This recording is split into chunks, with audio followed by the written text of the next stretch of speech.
भाई लोग हम आयल बनी आज गंगौलिया वन में। देख लीजिए मंदिर ई पंडाल हो गंगौलिया वन के। देख लीजिए और ब्याह शादी होता। हम बहुत गंगौलिया वन में बहुत मस्त तरीका से यहाँ शादी भी होला। बहुत पुराना मंदिर बा। देख लीजिए मेन रोड बा ये। मंदिर हम दिखावा रहा था निरवा सबके। बहुत भव्य तरीका से यह मंदिर बनावल गई बा मेन रोड पर।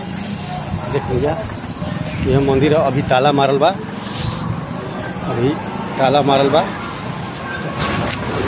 देख लीजिए अभी ताला मारल बा मंदिर में। एजा ब्याह शादी भी होला। देख लीजिए कितना तरीका से ब्याह शादी एजी होला। आज में भइल बा अभी होता। तो देख लीजिए